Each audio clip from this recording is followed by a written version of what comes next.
The Matrix Resurrections is available to watch now, and if you don't agree with my opinion, don't mess with me because I know Kung Fu. I actually don't know Kung Fu. Please don't hurt me.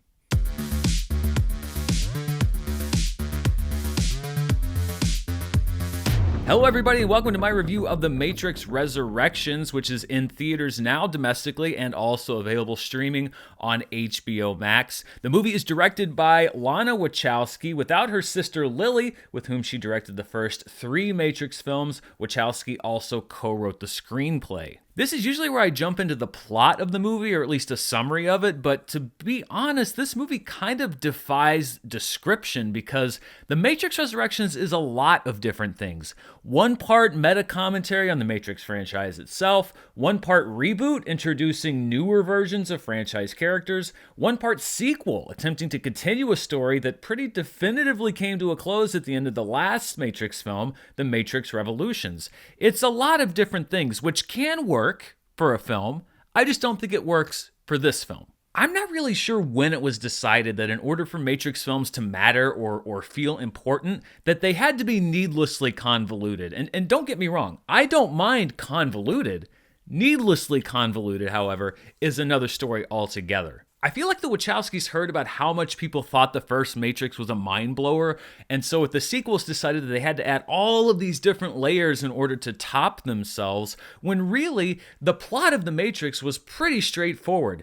People are plugged into machines, Neo can free them from the machines, Neo fights the machines. It's not really that complicated. Back in 1999, The Matrix was marketed really brilliantly with the question, what is The Matrix? And it was answered equally brilliantly in the movie. I think that's why that first Matrix movie hit with so many people. The problem is that we are now on our 3rd consecutive sequel where the franchise is still trying to answer that original question that's already been answered pretty satisfactorily over 20 years ago. About an hour or so into this Matrix film, I was still kind of trying to figure out what exactly they were getting at because it starts off fairly intriguing. It's got this kind of a meta feel. You're referencing the actual first Matrix, and there's a way of them saying that the movies existed inside of the world that we're seeing, so we can actually see clips of the first Matrix movies. And so you're looking at kind of self-reflexively at the first films, and then there's this question of what's real, what's not real. Thomas Anderson / Neo has a very integral part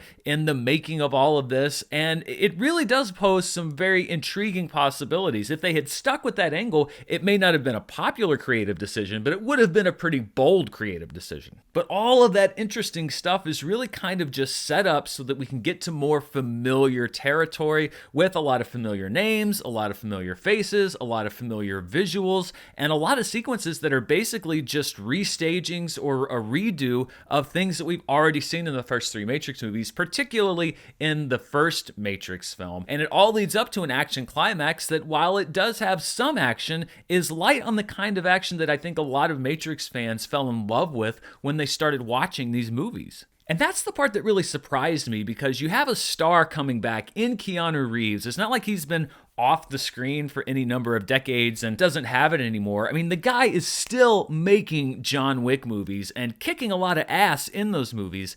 And you would think that you could figure out a way to do a lot of that stuff. You have these little bursts here and there of the Neo that we know, but most of the Neo action in this movie is just him putting his hands out like Magneto and then allowing the computer to send objects streaming around him. It's cool the first time you see it, just like it was cool in The Matrix Reloaded the first time he put his hand up and stop the bullets. But at a certain point, it just seems like a shortcut. And it kind of surprised me because we know that Reeves is capable of these action scenes, and it just seemed like a way to get out of doing a complicated fight sequence. I don't think that budget was a reason here. I'm not really sure what the motivation is, but it was a letdown on that front for me because the technology, as great as it was in 1999 and then into the early 2000s with the Matrix films, is even better now by leaps and bounds, and I was hoping that we could upgrade.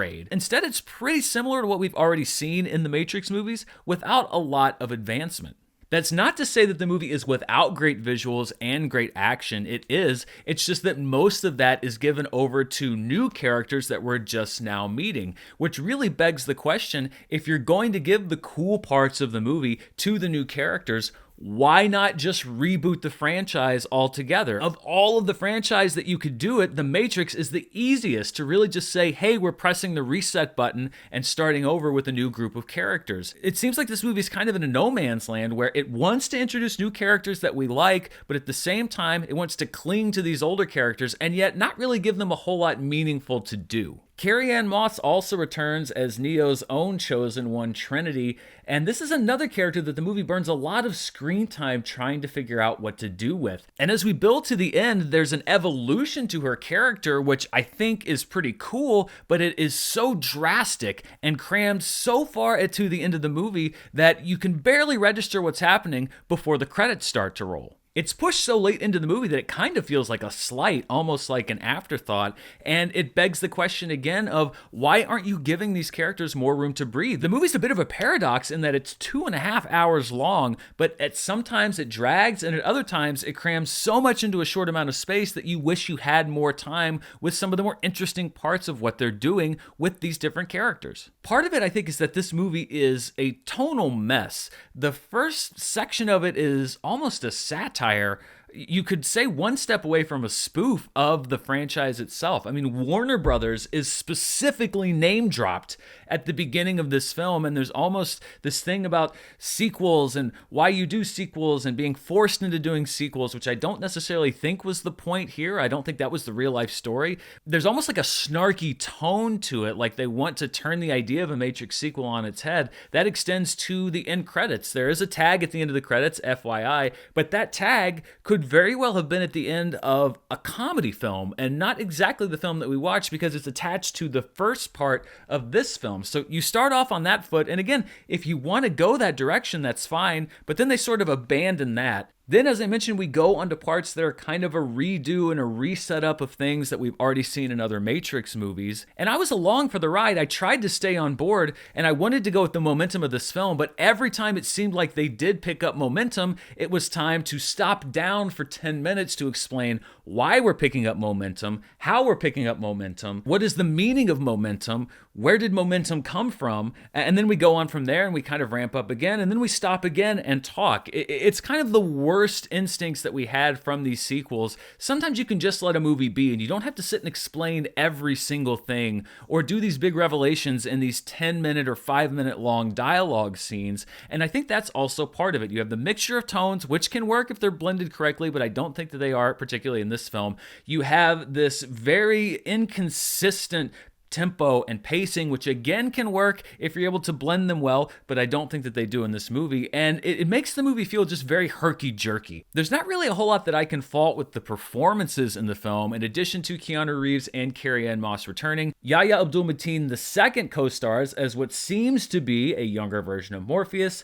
Jonathan Groff plays Neo's boss, who also shares certain similarities with a black-suited agent from Neo's past. Jessica Henwick plays the most compelling of the newcomers as Bugs, who attempts to convince Neo to exit the Matrix once again, and Neil Patrick Harris plays Neo's analyst, whose sole motivation appears to be dispelling the delusions that his client is experiencing. There are also a couple of familiar returning faces who I won't spoil here, or actually maybe not so familiar because their appearances are definitely altered drastically, and some all too brief appearances from actors like Christina Ricci and Priyanka Chopra Jonas. I didn't hate this movie. I'd say that I liked it a little bit less than I liked The Matrix Reloaded, and a little bit more than I liked The Matrix Revolutions, which I don't really care for at all. But I don't think that any of these movies still can hold a candle to that original Matrix film. More than anything else, this movie kind of confused me, and not in the sense of I didn't quite get the plot, although there were times where I didn't quite get the plot, but more in the sense of what they were really trying to get at. What's Lana Wachowski trying to say